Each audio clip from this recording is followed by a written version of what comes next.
Les principaux points de l'apiculture. L'apiculture est une activité économique et récréative à la fois. Parce que seul celui qui aime ce travail, et aime cette merveilleuse créature réussira à élever des abeilles. Premièrement, les conditions qui doivent être remplies chez l'apiculteur lui-même. En plus de son amour pour les abeilles, et de son passe-temps pour l'apiculture, l'apiculteur doit être doux, bagui et propre. C'est parce que les abeilles n'aiment pas les mauvaises odeurs, donc l'apiculteur doit se baigner chaque fois qu'il va travailler avec le rucher, et il ne doit pas manger d'aliments qui sentent l'ail et les oignons, et il ne doit pas prendre de boissons alcoolisées, et il ne doit pas utiliser du parfum. L'apiculteur ne doit pas être négligent dans son travail, mais plutôt suivre les procédures complètement, et à temps. L'abeille est un être vivant qui agit selon son instinct, et n'attend pas que l'apiculteur fasse le travail nécessaire. Un apiculteur doit apprendre quelque chose sur l'apiculture en lisant des livres à ce sujet, et en suivant un cours de formation si possible, ou en étant formé par un apiculteur expérimenté. Deuxièmement, les conditions qui doivent être remplies sur place. Bien que l'apiculteur puisse être mobile, il doit y avoir un emplacement permanent pour les abeilles, qui remplissent les conditions appropriées, car elles doivent être disponibles dans l'emplacement temporaire, et ces conditions sont les suivantes. Le rucher doit être situé dans une zone agricole éloignée des habitations, des enclos des animaux, et des routes. S'il y a une route agricole peu accessible à proximité du rucher, il peut construire un haut mur, ou planter des arbres pour que les abeilles soient obligées de monter, lorsqu'elles survolent la route. Le terrain du rucher doit être aussi plat que possible, et exempt de mauvaises herbes, de fourmis, de grenouilles, et de lézards, car ce sont les ennemis des abeilles.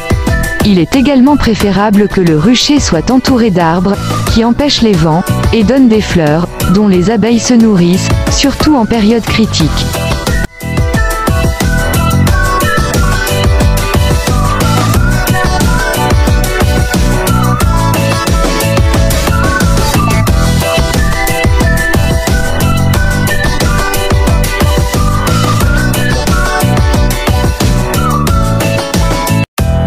Troisièmement, conditions que doivent remplir les abeilles. Vous devez choisir une race adaptée à la région, et avec des spécifications appropriées, dont la plus importante est une production élevée de miel, aucune tendance à se disperser, calme, peu encline au vol, adaptée au climat de la région, et résistante aux ravageurs dominants dans la région. Les abeilles doivent être achetées auprès d'une autorité de confiance, et sous la supervision d'un expert en apiculture, et l'apiculteur débutant doit commencer avec un petit nombre de ruches, pas plus de 10. L'apiculteur doit connaître les conditions climatiques, le sol et les plantes, leur type, période et durée de floraison. Et quel est le principal pâturage dans les différentes régions? Et élaborer un plan dynamique, à la mesure des différentes variables, et en phase avec elles au jour le jour. Le meilleur moment pour acheter des abeilles est le printemps, et il est préférable d'acheter des paquets ou des divisions au début du printemps. Et si les fleurs printanières sont tardives, les parcelles et les divisions doivent être nourries, pour que le nombre d'abeilles dans la ruche augmente, afin que vous puissiez bien investir les fleurs printanières, et devenir des cellules solides à partir desquelles, nous pourrons récolter le miel. Quatrièmement, les outils nécessaires à l'apiculture. Ces outils sont les suivants.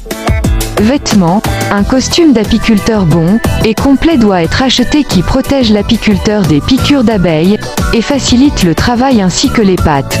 Il est préférable qu'il soit de type glissant, c'est-à-dire léger et doux au toucher, pour que l'abeille ne puisse pas s'accrocher pour dévoiler la machine à piquer, et cela protège aussi les abeilles, car l'abeille qui pique le tissu s'attache son aiguille, et cela conduit à la mort de l'abeille. Il est préférable que les chaussures soient des bottes longues blanches.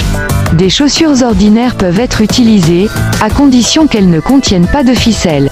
Si cette chaussure est sans colle, l'apiculteur doit porter des chaussettes du même tissu que la combinaison. Fumeur, il n'est pas permis de travailler dans une ruche, aussi petite soit-elle, sauf après y avoir fumé. Le fumoir doit être léger et produire la bonne quantité de fumée. Il est préférable qu'il soit en métal qui ne rouille pas, et qu'il soit muni d'un filet de protection pour ne pas brûler les vêtements. Un levier adapté, léger et coloré, doit être disponible, afin de pouvoir voir s'il tombe au sol. Il faut également une brosse de la largeur du cadre en cire, et ses fibres sont douces et lavables. Il est particulièrement nécessaire lors de la récolte du miel de balayer les abeilles des cadres de miel sans les blesser. Séparateur.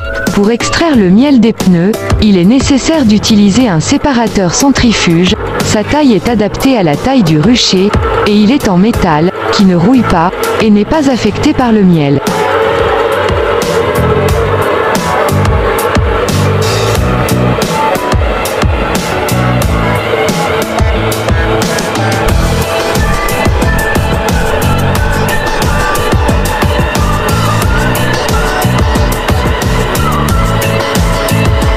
Un réservoir mature est également requis dans les mêmes conditions, et en nombre proportionnel au nombre de types de miel, que les abeilles peuvent récolter au cours de la saison.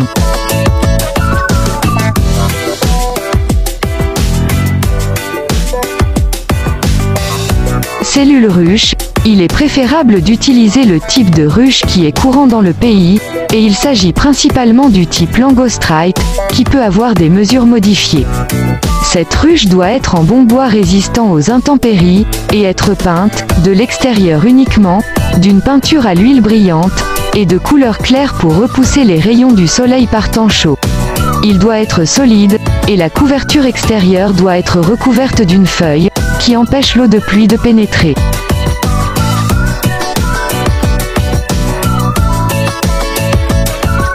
Il existe d'autres outils utilisés en apiculture, notamment mangeoires, barrières royales, cloches pour saisir la reine, et autres. Autre chose à considérer, il doit y avoir un abreuvoir, pour que les abeilles puissent de l'eau sans déranger le voisinage, et pour s'assurer que les abeilles boivent de la bonne eau. L'eau doit être fournie avant que les abeilles ne soient amenées au rucher. Il est également nécessaire de fournir de l'ombre aux cellules, soit des arbres à feuilles caduques, ou des auvents qui peuvent être enlevés en hiver, pour fournir la lumière du soleil pour réchauffer les cellules. Il doit y avoir une pièce appropriée, pour ranger les outils, et pour préparer et conserver le miel. Il est préférable que la miellerie soit éloignée du rucher, pour éviter de déranger les abeilles lors de la transformation du miel. Les abeilles peuvent également être placées à l'intérieur d'un local équipé à cet effet, ce qui leur assure une bonne protection contre les intempéries, et contre les manipulations et le vol.